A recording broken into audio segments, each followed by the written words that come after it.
Have you ever felt lost, not knowing what to do or where to go?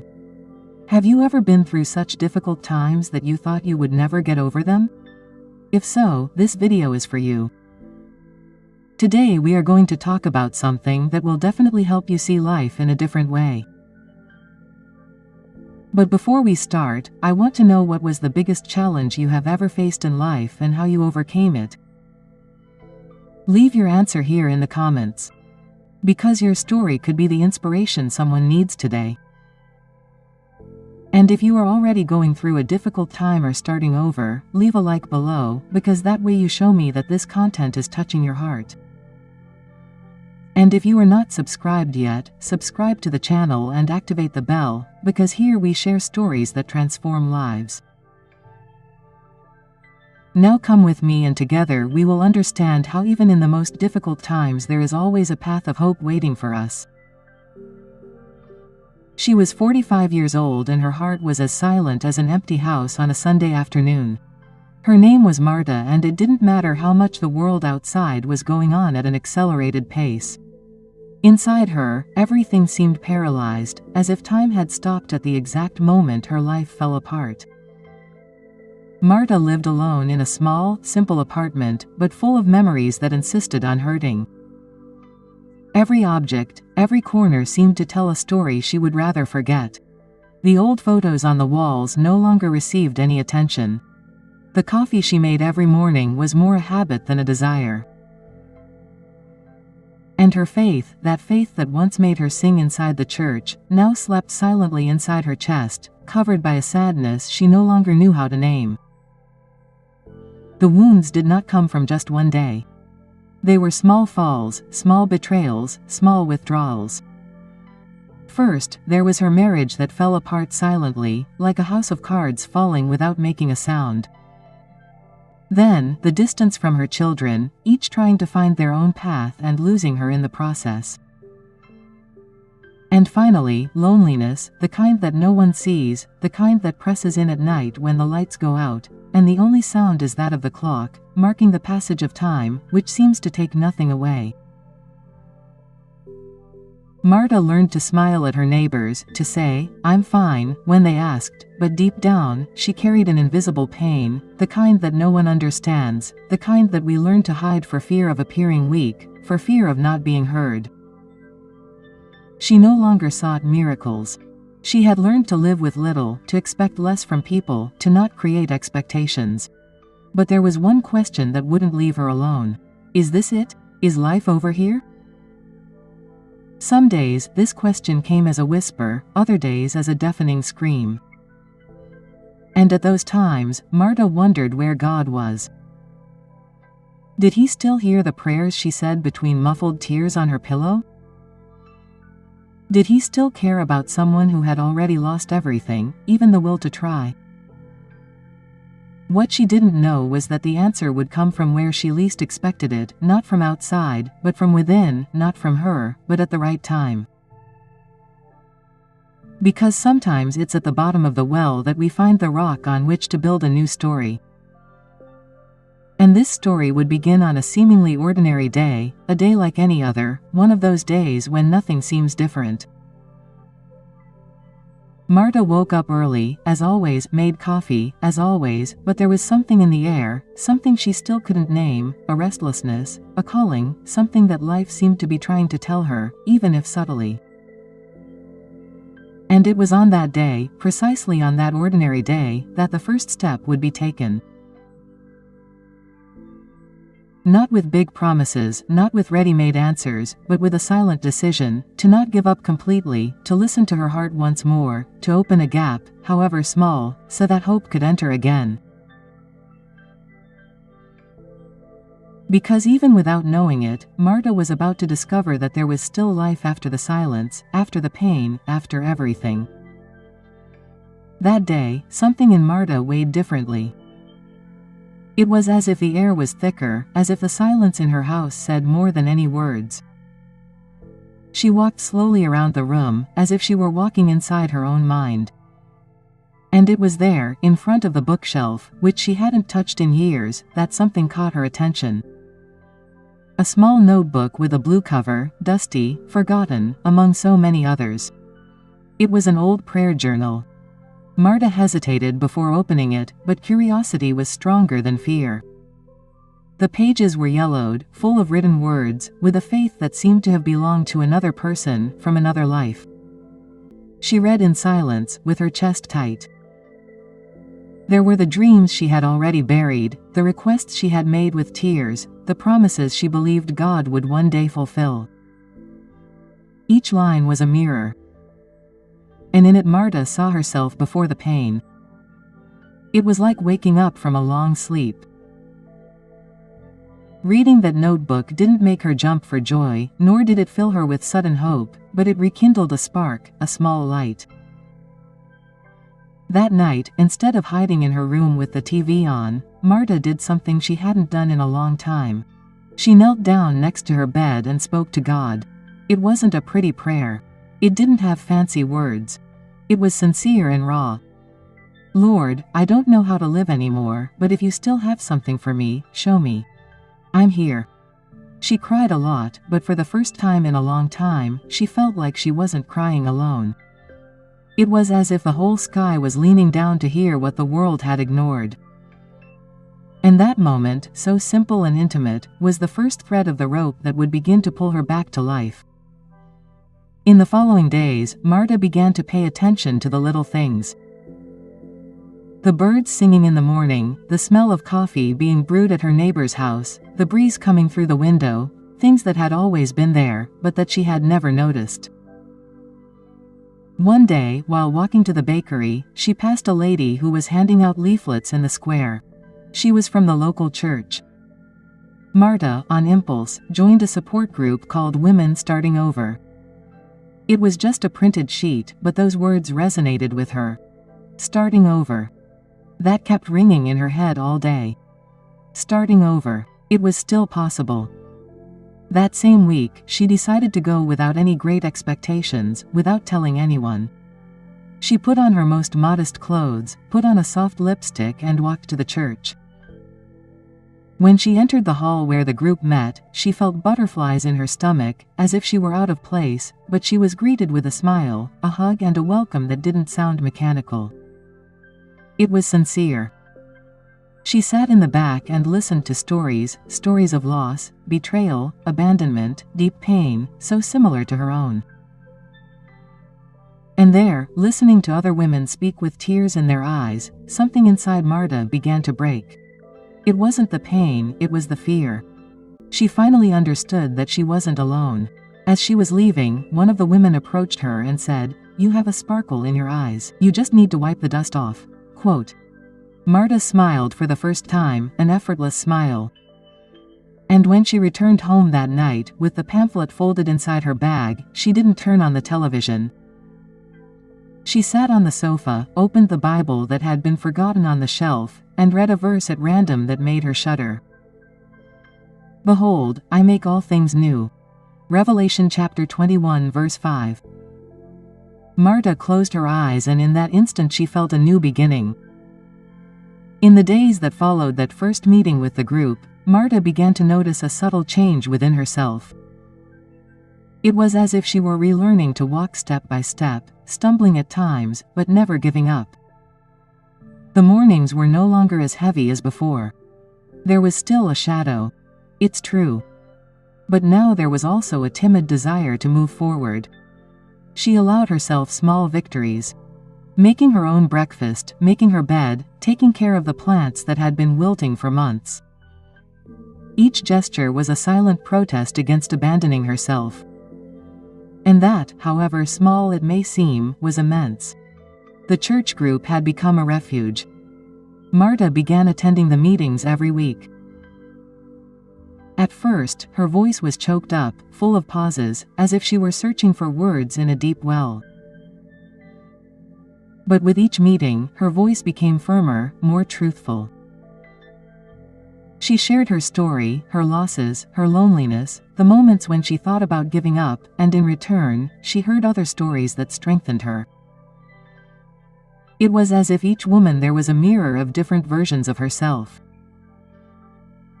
And seeing that they were struggling, growing, and flourishing gave Marta the courage to try to flourish too. It was at one of these meetings that the invitation came that would change everything. The leader of the group, a lady named Layla, one of those women who seemed to carry the wisdom of generations, approached Marta at the end of a meeting and said sweetly, "Have you ever thought about helping other women? Your story could be the bridge someone needs to get through their own pain." Quote. Marta froze. The idea seemed absurd.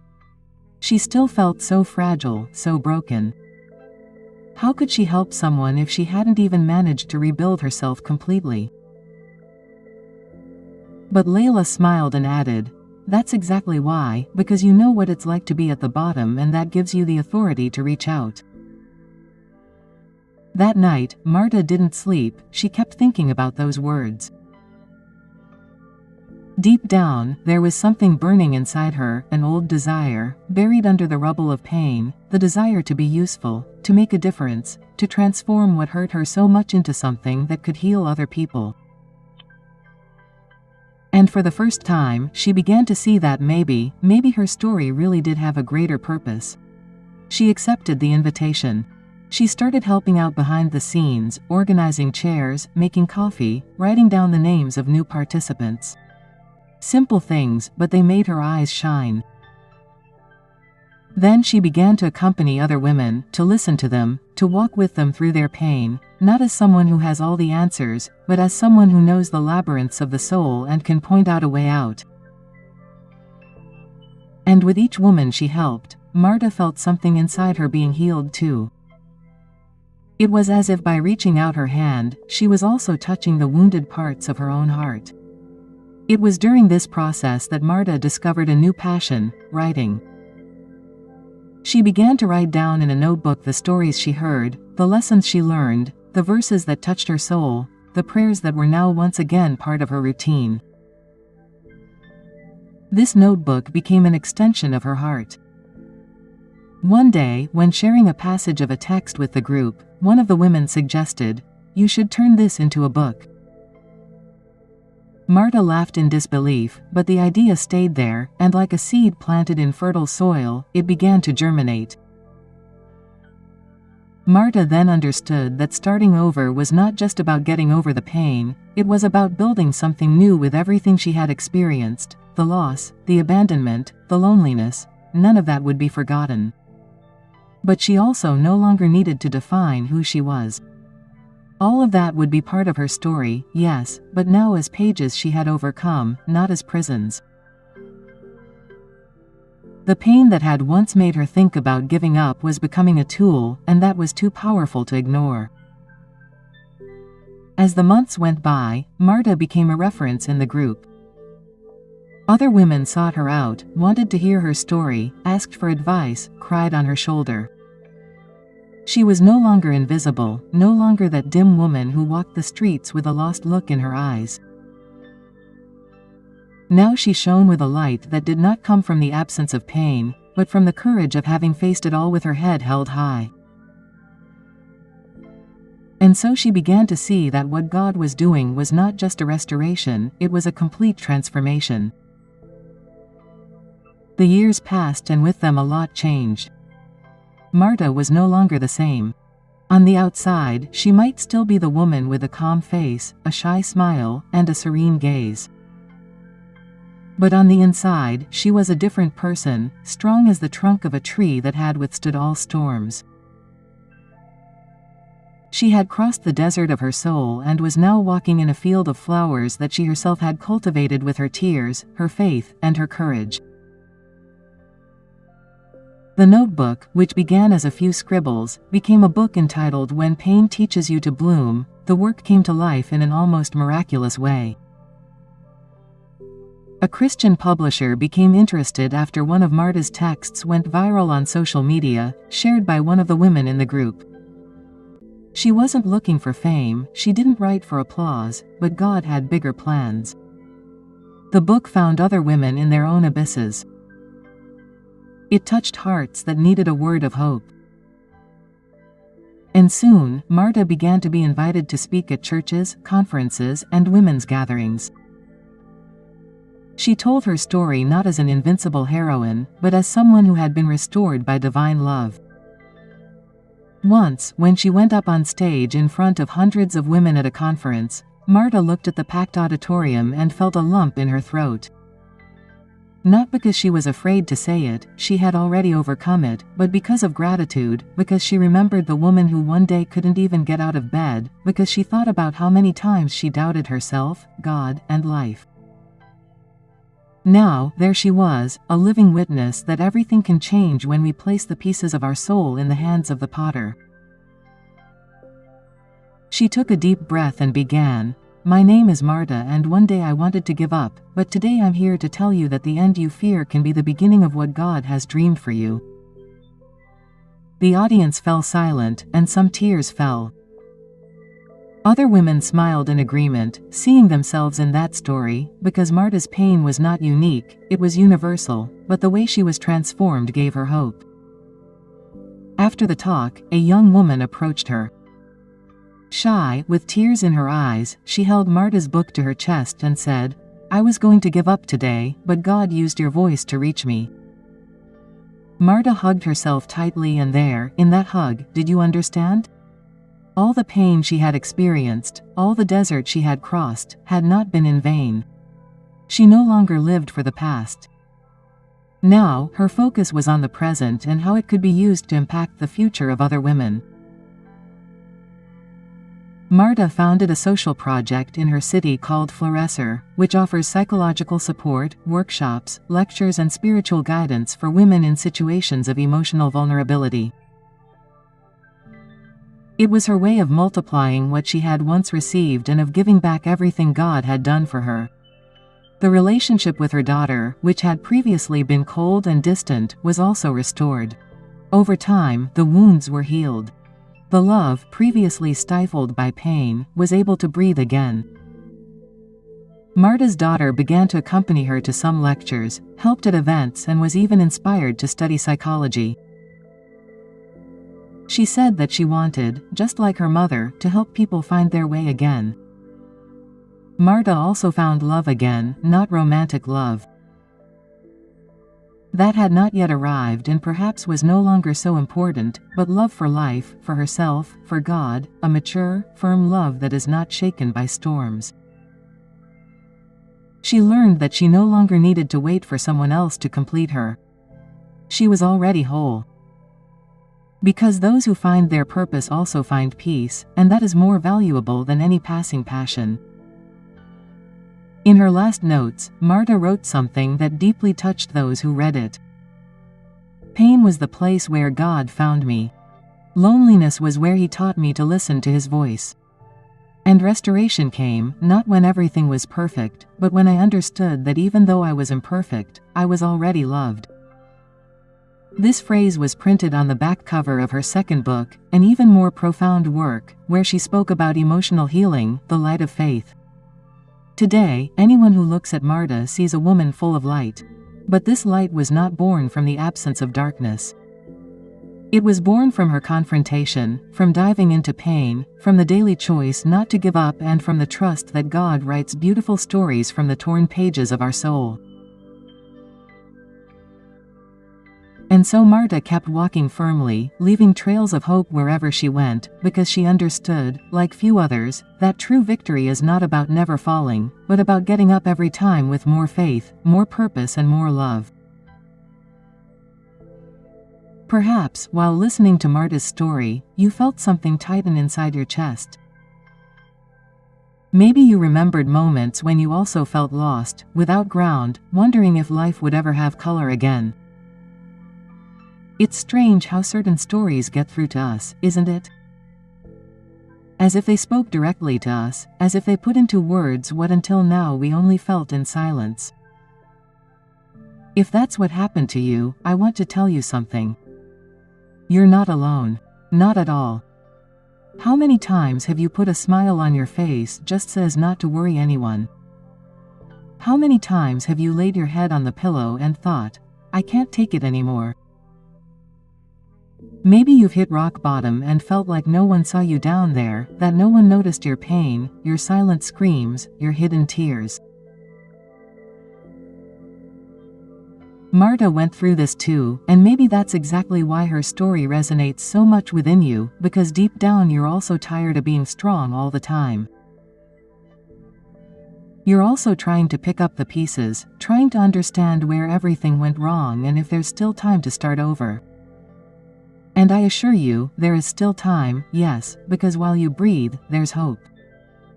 While your heart beats, there's still purpose. And God doesn't waste any tears, any falls, any scars. Everything that seems like meaningless pain today can one day become testimony, can become strength, can become a bridge to reach other lives.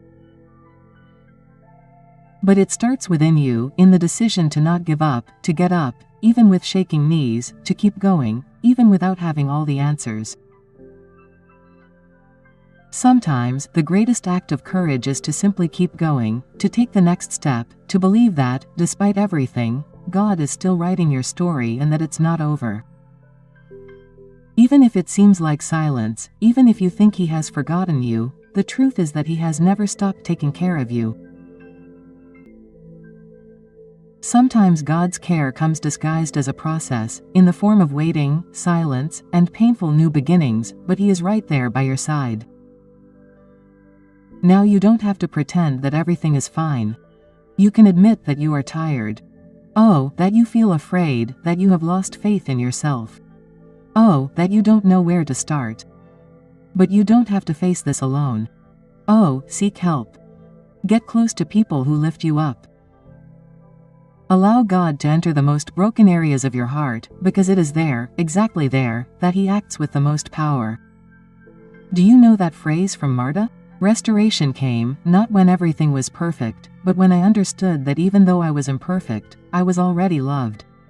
Well, this phrase is not just hers, it can be yours too, because you are loved too.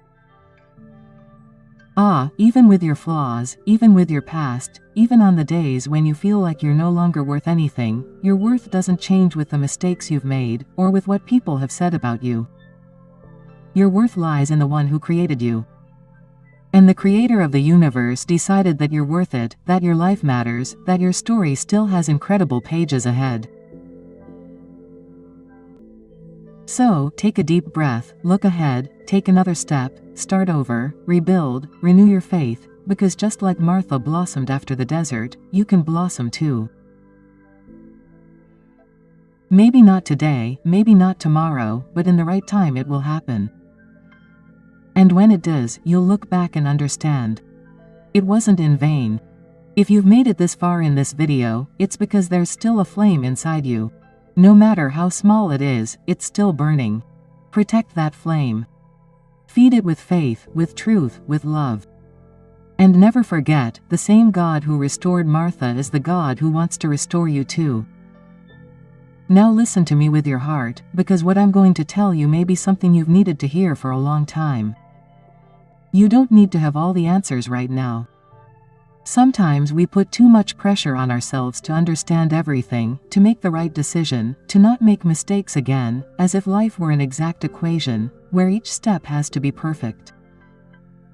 But the truth is that real life is full of curves, uncertainties, stumbles, and that's okay. That doesn't make you weak, it makes you human, Anna. Marta went through this process. She tried to be perfect, she tried to carry the world on her shoulders until she realized she didn't need to pretend to be strong all the time. Maybe, just like her, you've gotten used to wearing masks, to saying that everything is fine when, in fact, inside everything is falling apart. And the pain of hiding what we feel is often greater than the pain of what we're going through. It's like carrying a weight that no one sees, but that crushes you inside, a little bit every day. But let me remind you of something important. You have the right to feel, the right to be vulnerable, the right to not be okay all the time. And that doesn't diminish you. On the contrary, it brings you closer to people, connects you with those who are also struggling. Because the truth is that behind the smiles we see on social media there are millions of stories like yours, of people trying to survive, trying to be strong, trying to understand where they got lost and, most importantly, trying to find themselves again. Maybe you are going through a dark time right now where everything seems meaningless. Maybe you lost someone you loved, lost a dream, a relationship. Maybe you even lost your faith. And there are days when getting out of bed already seems like a battle. I know how it is, but know that God also knows this pain. He sees what no one else sees. And He continues to be by your side, even when you don't feel it, even when everything is silent. Many times we think that God is only present when everything goes well, when life smiles at us. But the truth is that it is in the desert that He works the most, because it is in the desert that we stop, listen and begin to see what we had never seen before. It is there that He heals, treats, strengthens and transforms. And if you are going through a desert now, it is not because God has abandoned you, it is because He is preparing a new time for you. A time where you will not only survive, but will flourish. And do you know what is most beautiful about all this? It is that when this time comes, you will understand that each tear that fell had a purpose, that each dark night was like a womb, generating a new version of you, stronger, more sensitive, more connected to what really matters. Marta understood this when she stopped trying to control everything and started to trust when she finally allowed the pain to turn into a seed. And the harvest came because she remained. And maybe that is the word you need today, remain. Even when everything says otherwise, even when it seems like nothing will change. Keep believing, keep walking, keep trusting that yes, there is a new beginning waiting for you and that you are closer to it than you imagine. I don't know what your story is, but I know that you got here for a reason, and I truly believe that this is no coincidence. There is something inside you that still believes. A spark, a faith that even though small, still insists on saying, "It's not over, there's still life here." And this faith, however small it may seem, is enough for God to do great things. Because God doesn't need you to be strong. He just needs you to be available and willing to start over, even if you're afraid. Can you imagine what your life would be like if you decided to start over today without waiting for everything to be resolved, without waiting to be strong enough, but simply taking a step, just one, towards something new? It may seem small now, but sometimes it's precisely that step that changes everything. And just because things are difficult doesn't mean they're wrong. Sometimes, pain is an invitation from God for you to look inside and realize that everything you need to move forward already exists within you. You are stronger than you think, more loved than you imagine, and more needed than you have believed. The world needs your story. Someone needs your example. Just as Marta's story touched you, one day your story will touch someone else too. And that alone is a reason to keep going. If you've made it this far, it's because something in this story touched your heart. The journey of overcoming, fighting, and starting over is a path that we can all walk, no matter how difficult it may seem. Now I want to know what you learned from this story. How can you apply this strength and faith to your own path? If you felt that this message is for you, leave a like and share this video with someone who needs to hear it. Sometimes, our words of support can be what someone needs to find the strength to move forward. Don't forget to subscribe to the channel and activate the bell, because here you will always find stories that will inspire you to be the best version of yourself. And before you go, tell me what you're going to do today to take the first step towards your new beginning. Because, as we've seen, every new beginning begins with a decision, and that decision can be now. Let's go together on this journey of transformation.